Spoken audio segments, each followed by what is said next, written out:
All right, hobby maniacs, this is it. This is the big one. Come take a look at how to assemble the Mastodon. Spiky bits. Make sure you stay in the trenches by becoming a supporter over on Patreon and also scoring yourself some free miniature swag in the process. Subscribe to this YouTube channel. Check out our site, spikybits.com, for all the hot hobby tutorials, news, rumors on all your favorite hobby topics.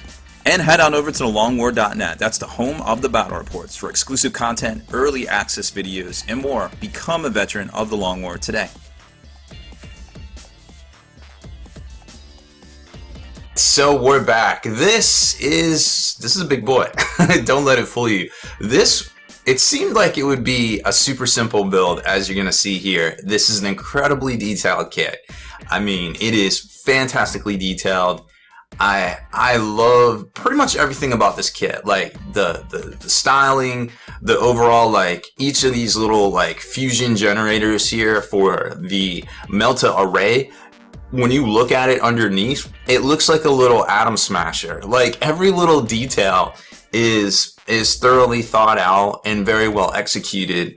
The casting to capture the detail is amazing on this kit. Like I just love everything about this. There was a huge surprise here where they put magnet holes. They didn't put it on the instruction manual, but you can tell that's what they are for both the front and the back hatches. Now the Barracuda was the first one to actually have the magnets talk about it in the actual instruction manual, and then they give you the breakdown of the sizes and how many you need. I think it ends up being like 30 freaking magnets because you can completely magnetize that bad boy. But this, you really only need 6 magnets to magnetize the hatches. Now, we did run into some problems with this kit. I have contacted Forge World, and we talked about it, and they've offered to basically send me a new one because it took about an extra 10 hours to do.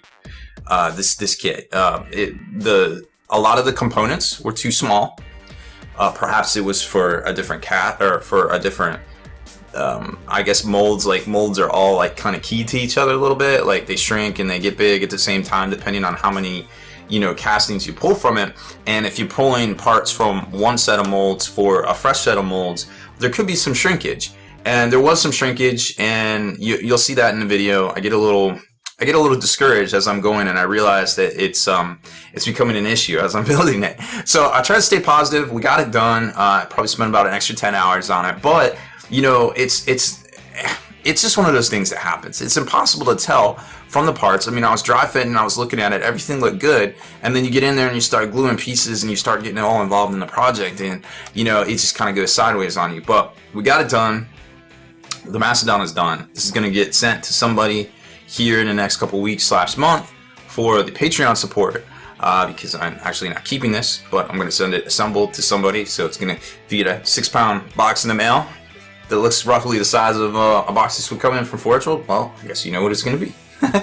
But other than that, it's a really exciting kit, and I can't say enough good things about it, but keep in mind that there may be a few issues with some of the casted parts.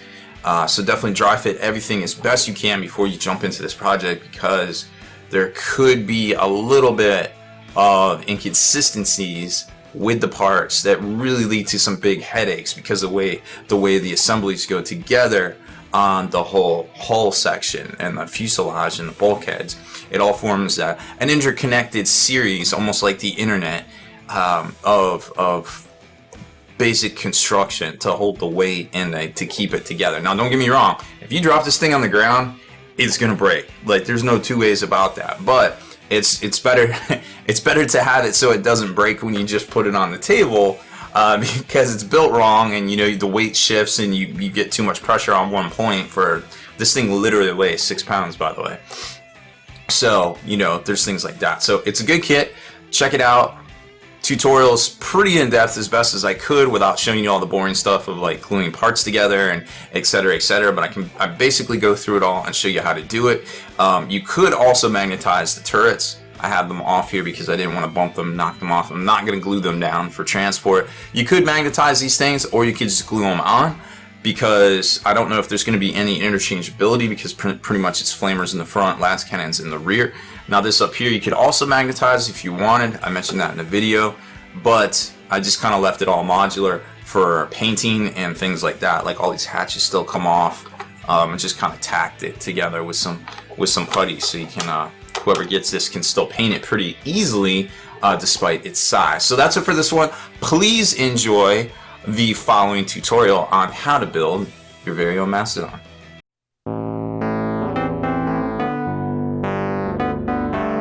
So the Space Marine Mastodon is here. If you haven't watched our unboxing video, probably pop that link up in the top right so you guys can click on that and check out all the amazing, ginormous chunks of resin and assembly here. So this instruction manual is only 42 steps. It's that easy. Super easy, right? We'll get through this really quick. But it's all going to be by the book, so I'm not going to bore you with the little assemblies and stuff in here, you know, like, hey, put this here and put this here and put this here. I'm just going to do the big stuff, and then we're going to come back and show you the stuff that's important, the little gotchas that if you're doing this and following along at home, hey, don't mess this up, don't be a stupid, because I'm probably going to mess it up for you. But that's what makes me the professional. I swear, that's probably not it. Anywho, so first off, we're going to make the little interior assemblies here, and we're going to get up to the stage with where you put on the front hinges, which looks to be very important. So we're going to try not to mess that one up. So here's part one, or I guess the first page in the instruction book. I wasn't going to bore you with all the details, but there's something important I want to tell you. First of all, don't miss this part here about these being cantered, these little multi-melta things right here. This is very important when you put them in here that they don't stick straight out. They're going to stick in there at a canter when you put them in, and that's a good thing to know. Over here, when I was actually, two things to notice, I actually forgot some parts right here, which I will go back and find here in a minute, but that's okay. Those are just lights. Those are no big deal. But up here in this this piston hatch assembly thing right here, something to notice is it doesn't quite, depending on how fast your glue is drying, you want to make sure that this all remains flush right here with the rail system, because what I did was I took the piece that's going to go on top here, which we're going to leave off because I want to be able to open this up, and what I did was I locked it in just to make sure. Now there's some huge gaps there. I don't know what that's about. I'm hoping that goes away once the sides kind of come together a little bit, but as of right now there's a little bit of a gap, but you can tell there that for the most part it's flush, and if it's not flush, it's not because of that right there. Like, I can look at that and tell that it's going right over the ramp there. Same with this down here in this rail section. I took the basically the bottom piece here. I looked ahead in the instruction manual and made sure that lined up there. So there's a couple of little gotchas that if you don't notice them at first, and the same with these longitude or these horizontal supports right here, just making sure that everything lays flat and nice and flush, because if you don't do that now, it's going to be a nightmare to attach this thing all together down the road. Okay, so the next couple of steps, super easy, but you do need to be aware of a couple of gotchas here. Like, first off, these little lights that I eventually found, they have notches that are not notated. Let's see if we can find where they are. Right there, you can kind of see there's a little notch. So if you try to put this on backwards, it actually won't notch right, and that's how they denote the left and the right. Now up here, we got the assembly all together. You want to make sure that you don't glue down these pistons right here, because you want it to move. And to attach this, you don't have to worry about it. I was kind of worried myself in the back of my mind about not being able to attach it. And it turns out it's actually pretty easy. Once you lock this in right here, the Mastodon front rail, right, and then you flip these over, and they basically just kind of attach in, and this flips down just like that, and then now it's in. It's super easy. You don't have to worry about maintaining it because you haven't locked this in up here yet. So the very last piece to glue down is this little hinge right here, which you're going to see the range of motion greatly decrease right there.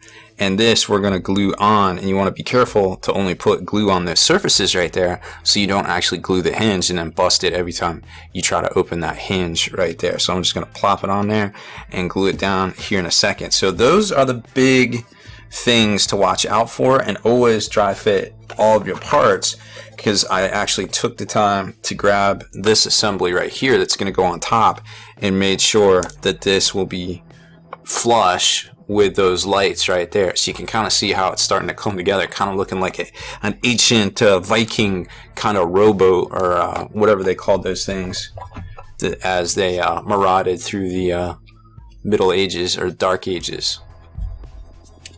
Something else I wanted to mention, I actually forgot. Please forgive me because I took a little dinner break right there. These pieces actually mount. You put the piston in there, the little piston rod, you glue that part.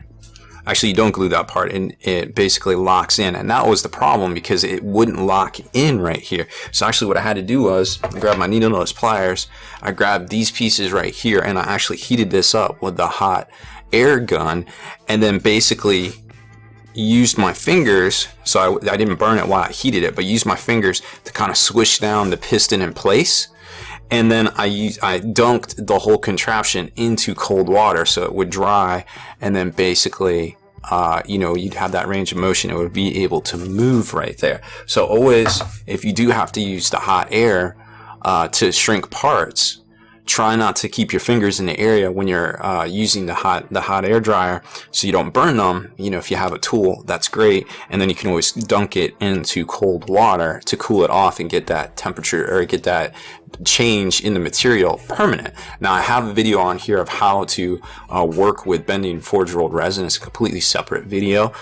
Check that out here on the channel as well if you want more better visuals. I did not set up the rig in my bathroom. So I dry fitted everything here, and it looks pretty square here. I'm pretty happy with it. Now there's a little bit of play here in the front, and I was looking at this door and I noticed here, let me show you here.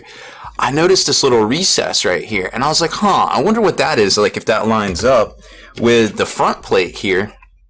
I pulled out the front plate and I looked at it, and I noticed there was two, and I was like, I know what they did. Forge Roll gave us pre-drilled recesses for magnets for the front, because there's not going to be a connection from the back to the front right there because of the way this is put together. So think about that for a second. They pre-drilled out magnet holes, didn't even say anything. It's not even the instruction manual. I don't know the exact diameter of this because I haven't got to that step yet, but it looks like, the normal size magnet holes you would add to a Space Marine arm or shoulder joint, basically, for if you wanted to do arm swaps. So I'm really stoked about just discovering that right there. I'm going to jump in and attack the rest of this and try to get it all squared up for both sides. It looks like it's very important to use this guide right here and start going in that direction first, so you can slide everything together, including the rear hatch right there. Next up is going to be what I anticipate to be the second hardest part of this assembly, and that is getting the floor bulkhead together along with the horizontal bulkheads, which I show you right here. The three pieces, they slide together. They look like, I'm thinking that it's going to be good and it's going to be all flush. The trick is, if this is not perfectly straight, which you can kind of tell right there, it isn't quite. So this is going to be a little bit of an adventure. We might have to get the hot air out and kind of bend some things around and just kind of hope it all works. But this is a very important step because you want to make sure that your bottom is flush or plumb, that your sides are flush and plumb, because now you have another piece to attach here, which is the outer part of the vehicle right here. So it's going to be kind of weird. So I'm hoping it's very well done, because this is the make or break part of this whole operation here, especially when you go to attach the outside piece here with the treads and everything.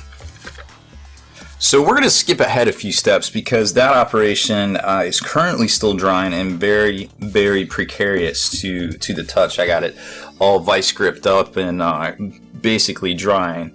Let's just say a lot of time has elapsed between the last clip and this clip. So we're just going to keep forging ahead.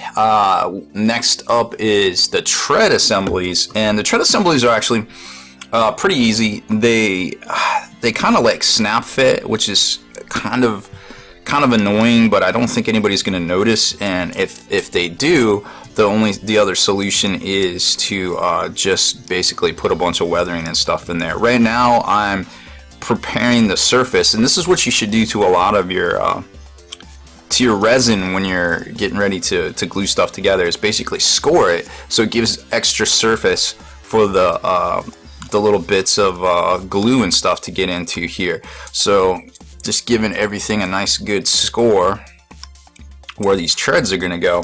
And then I'm going to grab my, where is it, this little tread piece right here, and I'm just going to go in and hit it up with some 45-degree angle scores, which may or may not match what I just did. If it does, that's cool. If not, it's no big deal really, because what's going to happen is it's just basically extra surface area for the glue to kind of mate itself to, which, you know, is super exciting. Now, whether we can get it on the first try, well, you just never know, because you're going to see here what I was talking about. Basically, you have to lock this in the bottom because you want it to be flat, right? See the flush piece right there? But the problem is that it's going to springboard up into here a little bit, and there's going to be a bit of a gap, which, like I said, you can just put some weathering putty and stuff in there. So we're going to hit this up here. Whoa, dropping pieces all over the place. Obligatory cat hair removal necessary. And just hitting it up with some glue. Nice and simple. And then we're just going to rock it right into there, making sure to keep it flush down here at this end. This is very important that we keep that flush. Now, it's a little bit of a resistance. The piece is a little bit too big for the space, so I'm holding right there very precariously, and then I'm just going to go ahead and switch to throwing glue right here, just because I don't want to lose my grip on this this piece right here to get the other tread in here. Where's that one that I scored? There it is. Okay, so like a show, keeping it flush down at the bottom. Trying to, wrong way. Trying to keep it nice and flush down here. Of course, the glue isn't setting quite yet, but that's okay. We're gonna give it a minute. I just want to make sure I got everything locked in right there and that we're mostly flush. This is the important part. You want to keep this flush right here, so when you have your tank out, it's not like a springboard off the back wheels here like it's some school bus or something, even though technically it is a school bus. So I'm going to let that dry, and we're going to come back and hit the front in a similar fashion. So this little guy required a bit of coaxing to get, I guess, stayed in position there, and then the front ones went on pretty good, and right here at the bottom you can tell it's all flush for the most part as soon as this is finished drying. Now these are a little loose right here, but they went together pretty good. Again, some springboard action up there towards the top. Shouldn't be a big deal after it dries. If there's gaps, which I don't expect there to be, I'll probably just cover them up using some weathering powders and such. Actually, I have a small confession to make. That rear track assembly was vexing me so much that I actually went in there and hit it with the heat gun and mashed it all down until it was mostly malleable, and locked it all into place with some water and such. So it works. It's kind of the roundabout way going about things, but it definitely works for those back treads there. So I think I'm going to do that for the next one as well. All right, jumping back to the main assembly here, the main fuselage assembly. We've got it pretty much glued down. I'm going to go in here and some of these gaps and stuff that you see here, hit it with some Vallejo plastic putty, and it's going to seal all that up, and it's super hard and help kind of keep it together, because we're going to leave it so we can pull off the top plates to look inside / paint it, and or whoever gets it, I guess, can paint it. But you can kind of see there's a pretty sweet interior compartment. It's got a lot of cool stuff going on. This flips down. There's also a little spot for a magnet, but it's in here so tight, I don't even think you're gonna need it, which is pretty dope. But what's not dope is that the tolerances up here and these parts are getting a little hectic.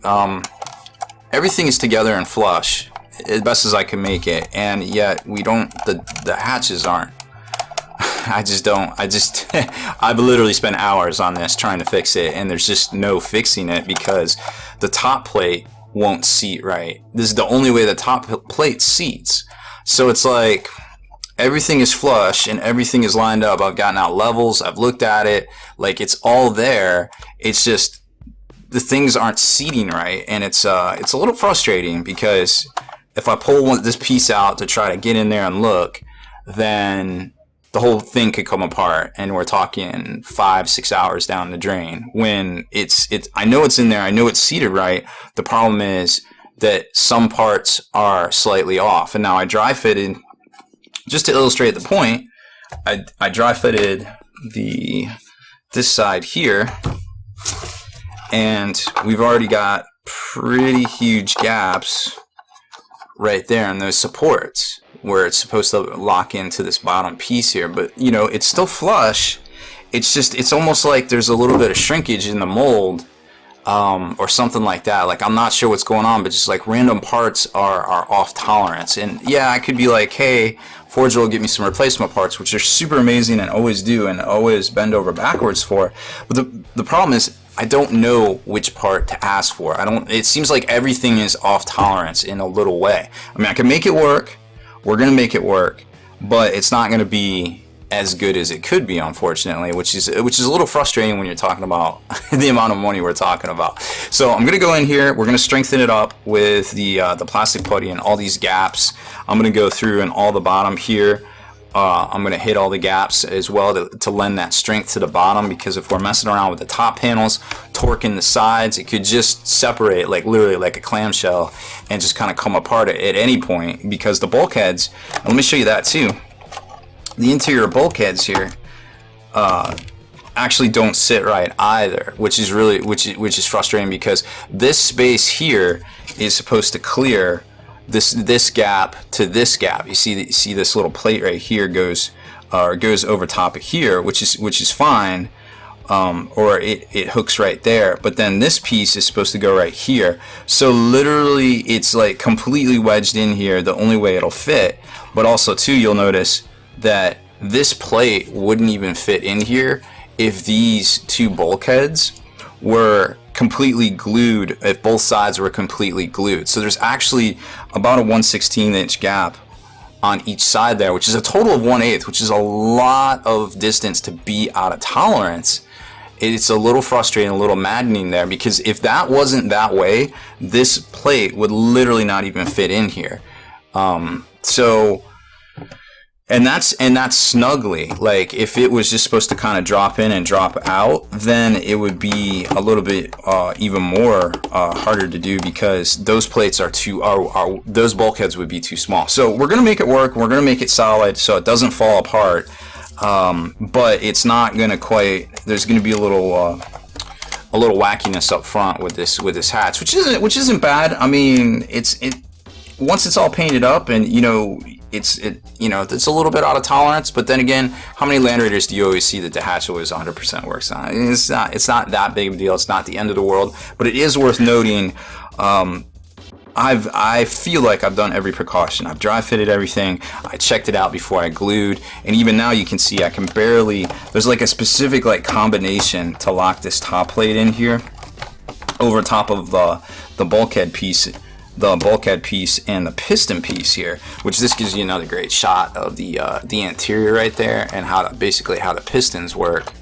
So in a perfect world, these should line up, but like I said, the front plate is just a little too far forward there. So I'm not going to bore you with the rest of the details. We're going to go in, we're going to lock this down, and then we're going to glue on these sides, and start moving up towards the top command structure and the sponson weapons.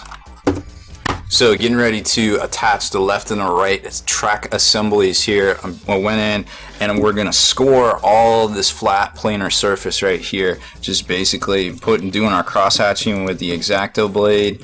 So it gives the glue a little bit extra places to go and strengthens that bond between the two completely flat, almost non-porous surfaces of the resin. Because like I said, we don't want this just like splitting down the middle or even popping off, because this is a pretty big chunk of resin right here. I won't lie, like there is no less than 4 pieces of resin that this kit is comprised of that you could kill a man with, I feel like. I mean, total, I think this thing's gonna weigh 6 pounds. We should weigh it after I get it all together. I bet it'll weigh between 5 and 6 pounds, which is, consequently, I also have a cat that weighs that much. Very interesting. Okay, here's another pro tip, Robbie B knowledge bomb here. Just wanted to throw it at you guys. So I got the sides on, and I got my clamps. Precariously handling this beast here. I got my clamps on it, but something I wanted to throw at you guys is the tension is not all the way. Like, it could be tighter, but the problem is when you start to go tighter, it starts to torque to pieces, and you can definitely tell from this top down that these are perfectly flush, perfectly plumb with the interior there. So if I keep torquing it, yeah, it'll make it tighter, but really I'm just trying to kind of hold it there, basically extra sets of hands while the glue dries. So remember, never over torque, just gently get it to a point where it's snug and still flush, and you're able to let the glue and gravity and time and stuff do all of the work. Now I'm going to slide this out because I wanted to show you the next assembly that I've been working on here. And that is the top command deck here, and this is an interesting piece in and of itself. Now it's completely closed off, and it has this interior light section right here that goes in, but I've already dry fitted it, and it fits perfect into the actual main body of the rest of the assembly here. The problem is that you're probably already noticing there's a huge gap right here and one up here, and it pretty much extends all the way around. That's literally material that's just straight missing. It's just not there. But this is the right dimensions. I dry fitted it. It's all flush. It's all plumb. But there's huge gaps right here, and it's just I mean, I'm gonna go in there. I'm gonna fill it up with some putty once it dries, once the glue dries, and I'm gonna hit it with some putty, and we're gonna dry all that down. But I put the void shield generators on here, and there's little buttresses that hang off too that we're gonna glue on when I feel like everything's dry, and I can put the finished assembly on top of the treaded assembly there. So not missing a beat here or wasting any time while all that is still drying, working on some of the weapon systems here. Now this one was really interesting. So basically everything kind of locks together, but you've got these two individual barrels, and then like a kind of like a piece here that holds it together, a bracket so to speak, some radar, and then they just kind of glue on at whatever elevation you want, and you generally match the radar there. So it was pretty easy. It went together well. The only thing you want to be aware of is that there's little notches here, so you're going to want to watch out for those. Now, if it looks kind of wonky, you can get in there and fix it while it's still a little wet. But this was very, it was a precarious little operation, but I definitely enjoyed it. You know, getting in there and keeping everything straight. And then I basically just kind of tack welded this with some putty right there. So whoever ends up getting this can paint that armor plate separate, but it locks right in there. And then that goes right on top. Also going along with the weapon systems, we did the sponson heavy flamer. Now the gotcha here is that the mount, the actual sponson itself, is longer than the one for the last cannon, so you don't want to mix that one up. Also, another gotcha to look out for is there's a little nub right here, and I'll show it to you in the schematic / diagram right here. See this little nub? It's supposed to point forward so you can attach the armor plate to it, the armor bracket to it. So you want to watch out for that one. Now, another thing too is this glues together pretty well, but you want to make sure that you keep moving it as it starts to dry, so it doesn't dry locked into position there. Same thing. Put a little glue on the bottom of the piece here, a little glue on the bottom of the piece here, and then you kind of sandwich it together and with some tension.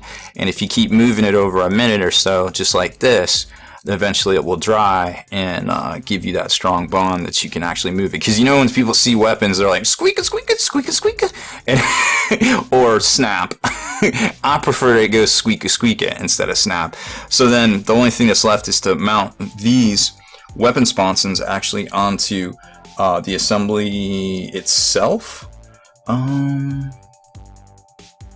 Actually thinking now. Oh, there was one other thing. I got to fix these buttresses too. Oh, there's one other weapon system I wanted to show you, and that is the melt-out array that goes in the front. It's basically 3 pieces right here. It just snaps together super easy. Or not snaps, but it glues together there. And again, I just kind of tack welded the armor plate there, so somebody could paint it a different color depending on who gets it and what they basically want to do with it. Because, you know, having that option is always good. So we're waiting for everything to dry on the glue, and then we're going to hit it with some gap filler here in a minute. And that's where we're at. Still waiting on stuff to dry, so we'll be back with a quick update here shortly. So we're going to get the assembly together and then start dry fitting all the weapons. And I put the back assembly on here, and you can see I started to use some of the gap filler right there as well. That's going to dry overnight. I'm going to come back and scrape it down to fill all those gaps. Now, when I inserted this into here, I had dry fitted before and everything was good. It actually sheared off this right side here in the camera, completely sheared off. And what happened was, well, this piece is completely not right. Like, it's completely out of tolerance, like we showed before. I mean, there's gaps right there, gaps right there, gaps right here. Oops, gaps right there, gaps right there. And now when you look at it, you can see that big gap going down the middle. None of this lines up, and there's no way you can warm this up unless you dunk it in like the biggest pan of water in the history of ever. And I mean, just getting water that much water that warm is a Herculean effort. You know, you definitely can't use a heat gun on this. You will, if you try to use a heat gun on anything thicker than like a 1/4 inch, you will literally start smoking and probably set off your smoke detector. So not an option either. So I mean, it sits flat, so there's that. Like, boom, sits flat. So we're happy there. That's half the battle. So it's not all rickety, but there's just huge gaps, and you can see it there. So that's just gonna have to all get gap filled. Even back here, we're gonna have to get in here and fill all these gaps. And I'm gonna turn this over, and I'm just gonna let it sit here and just kind of let gravity do its thing, and kind of just let it dry, and for a while put it back under the fan and kind of see where it gets to. And then we're going to start to fill all the gaps. I think I'm just going to temporarily put some putty on here, some tack, just to kind of hold it together. So maybe we'll magnetize those, maybe we won't, but for transport I don't think it's a good idea to be mailing this out and have those things glued down there. So we will come back, we'll get the weapons all mounted on here for you guys to see. I'll show you all the spots that I think would be good for hitting with the gap filler to get it all up and going. And I am going to try to fix this front door here because it's just annoying the crap out of me. I just can't let that battle go. I can't let that dog lie. I must fix it. Dun, dun, dun, dun, dun, dun, dun, dun. Alright, well, it's here and it barely fits in the frame. As you can see, we have successfully got this bad boy together. It was a pain in the rear, but the good news is that, I mean, for the most part, every piece amazingly cast, detail huge. There was only a few air bubbles in this back area back here, kind of where parts kind of point up towards the tops of the molds where there would be air bubbles. So aside from the parts not being in tolerance and basically adding about 10 hours onto this build, everything else is pretty good. Like, it was well cast. It's just certain parts just were not meant to go together. I feel like I got like a like one of those variety packs with like different Mastodon parts, and I don't know what happened, but we made it work. We did the best we could. It was extremely frustrating and time consuming, but ultimately rewarding in the end because, hey, look, there's a tank and it's huge. So let's see, where did we leave off? Okay, so we got the weapons on here, and I just basically tacked them on here. They move and everything. They would swivel, but they're not glued in because I don't want to ship it with them attached to anyone, like I was saying. So all these move and everything like that. The hatches here are taped down, good to go. Here's the front fixed Melta array, and then we've got the Icarus crazy Gatter. I think this is a 5-shot anti-aircraft gun. Now, it doesn't move. I mean, you could pin it all the way through so it coaxially moved or something like that, but it's still pretty cool, and it's definitely worth throwing this on the back of a tank or a Razorback or something like that and be like, what? I didn't hear you. Oh, okay. This thing's just really sweet. Now, I was able to do a little bit of work on the front piece. I'll show you here. So I was able to get it to at least be a little bit more closer. There's still a pretty decent sized gap there, probably like 1/16 of an inch, that I'm not happy with, but as you can see, you know, it goes back to here, and there's this gap right here, but this literally cannot go any more forward. So it's like more, you know, pieces that kind of don't mate together. So it created that issue, but I was able to scrape down some of this undercut right here and make it so that this could actually close most of the way, and we could work the magnets right there. So went ahead and attached some magnets up in there in the doors, and they do pretty much lock in, which is really cool. So now we're pretty much there. Like this just slid back a little bit. So the back pretty much locks in, and I'm happy with that. So I think overall I would give this kit like a B+, because it's probably like at least a 10-hour build between shaving down the flash and doing all the work and getting it together and everything. Like I said, it took me about 20 hours. A little disappointed in that. I think mistakes were made by Forge World. I also checked my box, and there was no checker signature on the card, so I'm also wondering about that. I will be calling them by the time on Monday. By the time this video comes out, you guys there'll probably be something in the comments about what they can do. And there you can see where I gap filled that huge 1/8 inch gap that pretty much ran down the whole side of that piece right there. I'm very disappointed in that. It was unavoidable, because you can tell, like, it literally sits flat. Like, that is the way it's meant to be. Like, those gaps was how it had to be put together, and that's just unacceptable to me. Like, why is that on one side, why is that on the other? You know what I mean? I feel like for the money, it should go together well. Now, the quality is uncomparable. I mean, there's no miscasts as far as like detail or anything like that. All the parts were here. You know, the instructions are pretty well laid out. You know, full color, and you can't. They don't even talk about the magnets. The magnets were like a huge pleasant surprise. But I feel like overall, it's a great kit. Don't be discouraged from buying it just because you might have to do a little extra work. If you're buying a Mastodon at this point, I feel like you either have all the tools in your hobby toolbox or arsenal to put this together and successfully get it together, no matter the odds, or you have the money to pay somebody to do it. So don't be discouraged from getting it. I don't want to talk down. I mean, these things happen. You're working with resin. It's kind of like an imperfect science. I get it. I'm going to talk to Forge World about it. I've had nothing but success ever in the history of ever dealing with Forge World. They're great to deal with. A little hard to understand sometimes, but I love talking to those guys. They usually hook it up, and I've never not gotten a good outcome of dealing with them, whether it's from replacement parts or items missing from an order. As long as you have the documentation, it's all good to go. I feel like. So again, a great kit. Like I said, it should take you about 10 hours. I think I'm going to give it a solid B. As far as it goes, just because it was a little bit more difficult to put together than I anticipated, and the extra time there.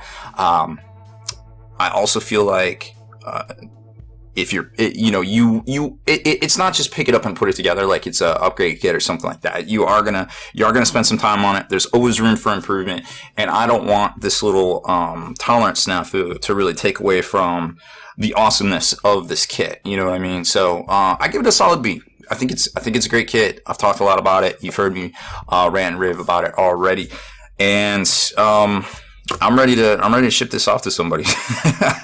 Ready to put it in the mail, but I guess we got about another month or so till this bad boy gets launched on its maiden voyage to its new owner there. So thanks for watching this amazing, at least for me, from my end, hopefully it was for you too, tutorial on and tips and tactics on how to put this bad boy together, because it's been a wild ride, and I'm glad to have done it, and I look forward to my next big Forge World assembly project. Bonus round time. So here's how the Mastodon compares to some of our favorite models out there. Of course, you got the ubiquitous Rhino right here, which barely comes up to halfway point on this, and is almost as big as the front hatch gateway itself. Let's see. I wonder if it could. It can't actually fit in there, but it's pretty much the same size as the hatch right there, which is kind of hilarious to me. Even Mighty Abaddon only comes up to the running boards basically right there, and then just a lowly Marine. You could fit 3 on top of each other and still not get to the top of that bad boy. And here's a closer look at the insides here. You can kind of see the piston and hinge assembly for these bad boys right here. I believe they're called clamshell hatches. I'm not a hatchologist, but that is what I am told by the YouTube comment section. And then you can see right down into here the bulkheads and everything, all the lighting and recessed lighting and things in there. Definitely really cool. Lots and lots of, and then in the back, the Space Marine, the lockers. You can kind of see those right there. And the bulkheads are pretty much open all the way through. So if you lower this hatch, you can pretty much see through the whole thing, which is kind of how it works. That's good.